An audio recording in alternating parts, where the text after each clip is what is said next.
අයිබෝන් ඔයාලා හැමෝටම ඔන්න ඉතින් අද මම නෑඹුල් පොල් තෙලේ කියන්නේ වර්ජින් කොකනට් ඔයිල් ගෙදර හදන්න යන්නේ Coldpress ක්‍රමයට. ඉතින් රත් කරන්නේ නැහැ, මැෂින් එකක් උපයෝගී කරගන්නේ නැහැ.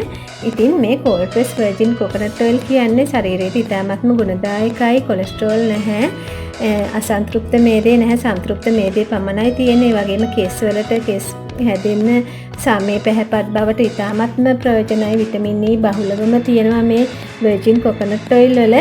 ඉතින් අපි මොනවද මේ වර්ජින් කියන්නේ? ඇත්තටම ඕනම භෝගයකින් තියෙන තෙල් ටික අපි ඒ විදිහටම එළියට ගැනීම තමයි වර්ජින් ක්‍රමයට හදනවා කියන්නේ. ඒ කියන්නේ කිසිම රසායනික විපර්යාසයකට භාජනය වෙන්නේ නැහැ. රත් වෙලා ඒකේ තියෙන මේද අණු මේ විවිධ විදිහට වෙනස් වෙන්නේ නැහැ. ඉතින් ඒ විදිහටම නෑඹුල්ව ගන්න එක තමයි මේ වර්ජින් ක්‍රමයකින් කෙරෙන්නේ. ඒක කරන්න බෑ රත් කරලා කවදාවත්. සුදු තෙල් හැදුවත් වර්ජින් කොකනට් ඔයිල් හදාගන්න බෑ. ඉතින් අපි බලමු මේක කරන්නේ කොහොමද කියලා. ඔයාලා මගේ YouTube channel එක තාම subscribe කරලා නැත්නම් subscribe කරලා bell icon එක click කරලා like කරලා comment කරලා share කරන්න. ඉතින් අපි බලමු මේක හදන්නේ කොහොමද කියලා. ඉස්සෙල්ලම මම පොල් ගෙඩියක් ගත්තා. ඔයාලට මේක ක්‍රම දෙකකට කරගන්න පුළුවන්. තරමක් පැසුණු වේලෙන කිට්ටු වෙච්ච පොල් ගෙඩියක් මම ගත්තේ. මේක කරගන්න පුළුවන් පොල් මදේ වෙන් කරගන්න, අපිට ගාලා කරගන්නත් පුළුවන්. මේ වගේ තට්ටු කරලා මම පෙන්නන්නේ. එතකොට පොල් මදේ ගලව ගන්න පුළුවන්. පොඩ්ඩක් තට්ටු කරලා මේ විදියට මේකේ තියෙන ප්‍රධානම කාර්යය තමයි ගා ගැනීමේදී හෝ පොල් කෑලි ගලවා ගැනීමේදී කරන්න ඕන දේ තමයි මේ දුඹුරු පාට පුරුට්ට ගන්න නැහැ. ඒක ගත්තොත් අපිට වර්ජින් ඔයිල් එක නියම ප්‍රමිතියට හදාගන්න බෑ. ඒකේ තියෙන කොලෙස්ටරෝල් අධික ගතිය ශරීරයට හිතකර නැහැ. ඒ පොල් තෙල් වල මේක ගන්නෙ නැහැ අපි සුදු පොල් තෙල් වර්ජින් ඔයිල් හදනකොට. මේ විදිහට ගා ගන්න බැරි නම් මේ විදිහට තට්ටු කරපුවාම ගැලවෙනවා. මම මේක ගාන හින්දා මම ගලවන්නේ නැහැ සේරම. මම ගාලා ගන්නවට පහසුවෙ හින්දා ගාන කොටත් ඒක ක්‍රමයකට ගා ගන්න ඕනේ. මේ විදිහට ගලවනවා නම් කරන්න ඕනේ මේ විදිහට ගලවලා මේකේ තියෙන මේ පුරුට්ට සම්පූර්ණයෙන්ම කපලා අයින් කරලා දාන්න ඕනේ. පොඩ්ඩක්වත් ඉතුරු කරන්න එපා. මේකේ තියෙන තෙල් ගතිය ඉතාමත්ම අහිතකර තෙල් ගතියක් තියෙන්නේ. මේ දුඹුරු පාට පුරුට්ට අයින් කරන්න ඕනේ. මේ විදිහට අපි පොල් ගලවලා ගත්තා.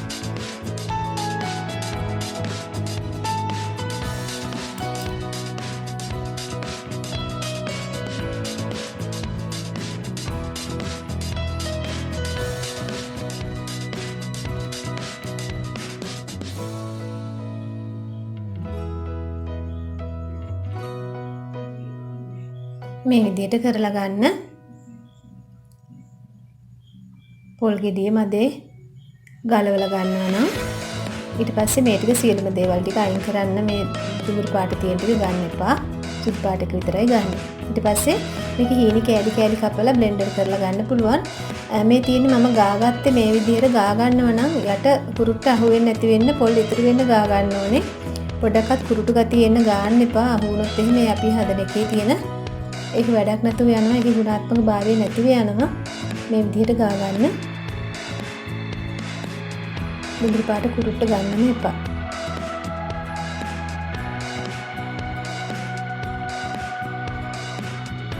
ඒ වගේම කෑලි ගැලවිලා આવොත් ඒවත් මේ මගේ අතින් ගැලවුණා ගානකොට මම අර ඊයෙන් තට්ටු කරපු හින්දා ගැලවිලා ටිකක් මේක මම කපලා ගත්තා. කුරුට්ට අයින් කරලා මේ තින් මම ගාගත්තු පොල් ටික මේක දැන් හොඳට උණු වතුර ටිකක් දාලා මම බ්ලෙන්ඩර් කරගන්නවා. රස්නේ වතුර ටිකක් දාන්න ඕනේ. ගොඩාක් පිච්චෙන වතුර නෙමෙයි. සාමාන්‍යයෙන් රස්නේ වතුර අල්ලන්න පුළුවන් තරමට රස්නේ තියෙන වතුර ටිකක් දාලා හොඳට එතකොට තෙල් ගතිය එනවා ඇල්ලතුරු දානකට වඩා.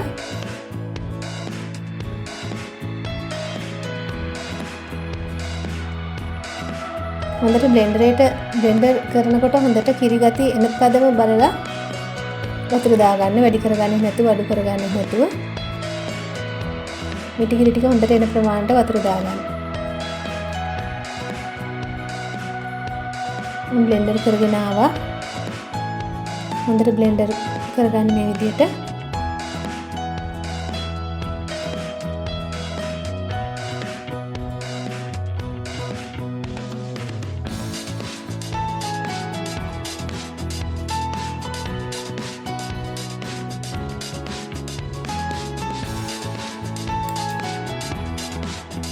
මේ විදියට ඊට පස්සේ කිරි ටික හොඳට මිරික ගන්න.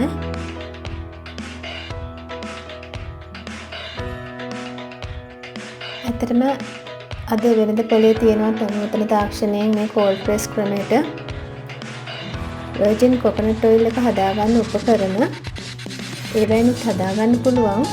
ඉතින් මම මේ පොල් ගෙඩියක් අරගෙන එක සැරේ කිරි මිරික ගත්තේ, දෙවෙනි සැරේට ගත්තේ නැහැ. මේකෙන් ඇත්තටම චුට්ටයි එන්නේ. ඒක කියන්න ඕනේ පොල් ගෙඩියයි ගත්තේ. ඉතින් මම කිරි ටික අරගෙන මේ විදිහට මේක ආවරණය කරගන්නවා වාතය යන්නේ නැති විදිහට. අපිට මේක ශීතකරණයක දාලා තියන්න ඕනේ. මේ විදිහට හොඳට මේක ආවරණය කරගෙන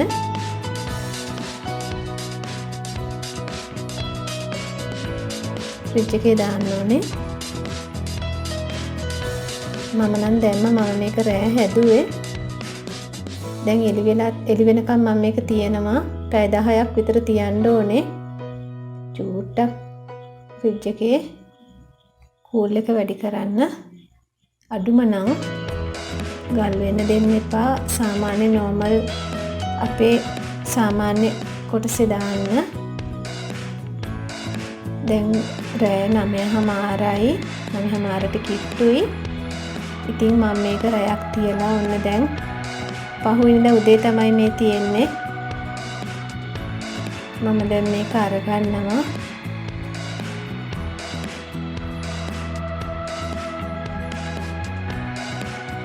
හරියට මම පැය 10ක් මේක තියුවා. දැන් මේකේ අපි ඊයේ මිරික ගත්ත කිරි ටිකේ යොදේ අයින් කරගන්න යන්නේ. ඇතුලේ තියෙන කිරි ටික ඒකට තමයි ෆ්‍රිජ් එකට දැම්මේ. උඩ මිදිලා තියෙනවා කර්ඩ් එක වගේ. මේ යොදේ ටික මේක හිමීට අයින් කරගන්න ඉතාමත් ඉවසිලිවන්ත වෙන්න ඕනේ. ඇත්තටම මේ විදිහට අපිට සෞඛ්‍ය ආරක්ෂිතව තෙල් ටික අරගන්න ඕන නම් අපි ඉතාමත් ඉවසිලිවන්ත වෙන්න ඕන. දවස් 2ක් විතර යනවා මේකෙන් තෙල් හදාගන්න. ඒක කියන්න ඕනේ එක පාට කරගන්න බෑ. මම කිව්වා මැෂින් වලින් නම් පුළුවන් එහෙම කරගන්න. නමුත් මේක අපි ස්වභාවික විදිහට අපි කරගන්නේ ගෙදර. මේ විදිහට හිමීට උඩ තියෙන යොදේ ටික විතරක් අරගන්න. ඇතුලේ වතුර ටික ගන්න එපා. ගත්තාම අපිට කරදර. ඒක ආයෙ වෙන් කරන්න ගියාම සේරම ක්‍රීමි ගතිය මේ විදිහට උඩින් ගන්න. උඩ තමයි තියෙන්නේ. යට තියෙන්නේ මේ තියෙන්නේ වතුර ටික. මේකෙත් තියෙන චුට්ටක් ඒවට ඒක වෙන් කරගන්න අමාරුයි. දැන් මේ ගත්ත ෆුල් ක්‍රීම් එක තියෙන්නේ. මේ කොකොනට් ක්‍රීම් එක දැන් අපි තව දෙයක් කරනවා. ඊගාවට ආයි පැය ගාණක් මේක වර්ම් වෙන්න තියන්න ඕන. මේක වර්ම් වෙන්න තියන්නේ ලිපේ තියලවත් හිරු රශ්මියට අහු වෙන්න තියලවත් නෙමෙයි. මොකද මේක මම මුලින් කිව්වා Coldpress ක්‍රමයට හදන එක කියලා. ඉතින් ඒ හින්දා මේක ස්වභාවිකව රත් වෙන්න ඕන හින්දා මම භාජනයක් අරගෙන ඒකට මේ විදිහට දෙක තුනක් දාලා රත් වෙන්න තියන්න වහනවා හොඳට. රෙදි වලින් ආවරණය කරලා ඊට පස්සේ අවුවේ තියන්නේ නැහැ. සමහරු නම් අවුවේ තියනවා. මම නම් අවුව ළඟින් තියුවේ. පොඩ්ඩක් චුට්ටක් විතර රස්නේ දැනෙන්න මේක භාජනයේ රත් වෙන්නත් එක්ක නැත්තම් කාමර උෂ්ණත්වයේ තියන්නත් පුළුවන්. අපේ දේශගුණයට අනුව ටිකක් වර්ෂා තිබිච්ච හින්දා අවුව වැටිච්ච වෙලාවක මම තියුවේ අවුව අසලින්. දැන් හවස 5 වෙලා තමයි මම මේක ගත්තේ.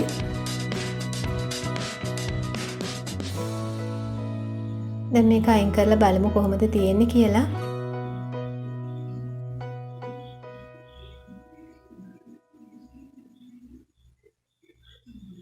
උදේ 7:00ට විතර මම තියපු එක දැන් ගත්තා.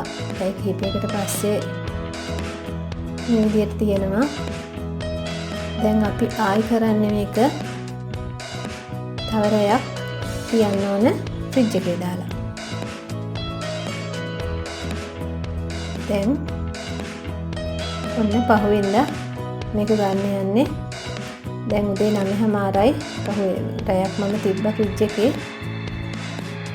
මම කිව්වා මේකට ඉවසීම ඕනේ කියලා. දැන් බලමු කොහොමද තියෙන්නේ කියලා.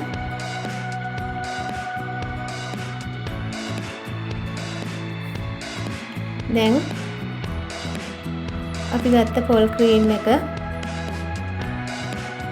මේ බලන්න කොකොනට් ක්‍රීම් එක කර්ඩ් එකක් වෙලා. මේ යට තියෙන්නේ වතුර ගතිය, උඩ තියෙන්නේ කර්ඩ් එක. මිදිච්ච පොල් කිරි. මේකේ තමයි අපිට අවශ්‍ය වෙන්නේ වතුර ගතිය ගන්නෙ නැහැ. ඒක ගන්න බෑ, ටිකක් හයියයි. මේ විදිහට කැට කපලා තමයි ගන්න වෙන්නේ. පරිස්සමෙන් ඉවසිල්ලෙන් කරන්න ඕනේ. ඇත්තටම ගෙවල් වලටලා ඉන්නකොට නිකන් කරන්න ආසාවට කරලා බලන්න මේක ඉතාමත්ම සාර්ථක ක්‍රමයක්. අපිට ඖෂධීය ගුණය රැකෙන විදිහට මේක කරගන්න පුළුවන්. මේ විදිහට මේ කර්ඩ් එක අරගෙන අයින් කරගන්න, හිමීට වතුරින් නැති වෙන්න. ඔළුවට දාන තෙල් හදාගන්න පුළුවන්, කහ තෙල් හදාගන්න පුළුවන්. මගේ මම ලින්ක් එක දාන්නම් පල්ලෙහෙන්. මම කහ තෙල් එකක් ශරීරයට සමට ගුණදායි කහ තෙල් එකක් හැදුවා. ඒක හදාගන්න මේ ඔයිල් එක ඉතාමත්ම හොඳයි. මේ සුදු පොල් තෙල් එක කඩෙන් ගන්නව අපිට විශ්වාස නැහැ, කොහොම හදලාද රත් කරලා හදලාද දන්නේ නැහැ. මේ විදිහට මේ කර්ඩ් එක අයින් කරගන්න. තියෙනව සියලුම දේවල් මේ විදිහට හිමීට පරිස්සමෙන් අයින් කරගන්න. ඉදිච්ච හරිය.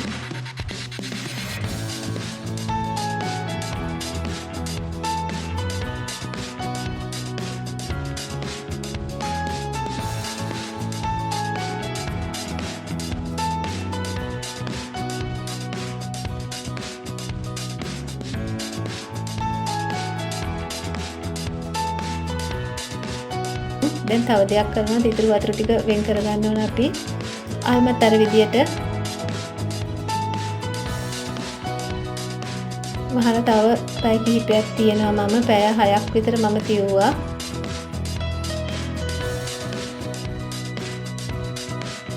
ඒ විදිහටම වර්ම් වෙන්න. දැන් මම මේක ඇතුලෙන් තියුවේ. මෙතනම තියුවේ. තියලා පැය 6ක් විතර උනාට පස්සේ මම මේක අරලා බලනවා. දැන් අපිට තෙල් එක වෙන් කරගන්න පුළුවන් වෙයි. සමහර විට බලමු අපි. දැන් කර්ඩ් එකෙන් ඔයිල් එක වෙන් කරගන්න පුළුවන්. මේ බලන්න.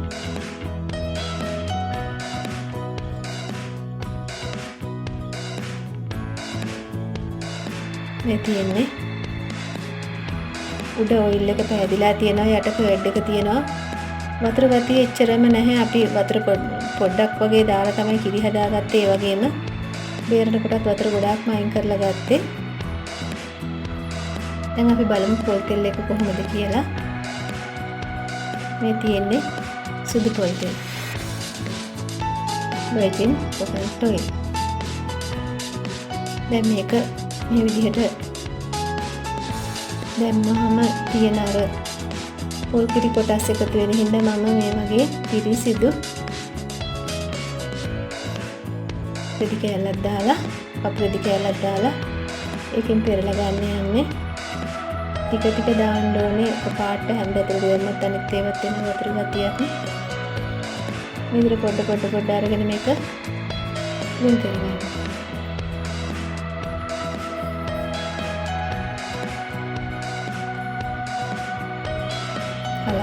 මගේ අතින් චුට්ටක් හපත් ගියා. පරිස්සමට කරගන්න.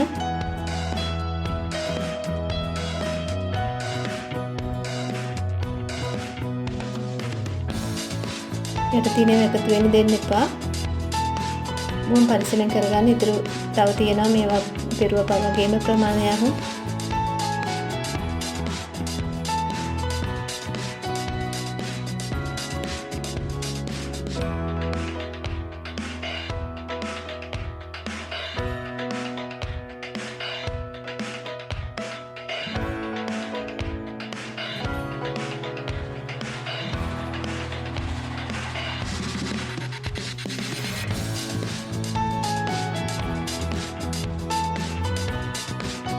මේ විදිහට වෙන භාජනයක් තියලා ඒකට පෙරණිකුත් තියලා අර ටික දාගෙන දානවා. එතකොට හිමීට පෙරේ කියලා හිතුන මට එහෙම දාලා තිබ්බාම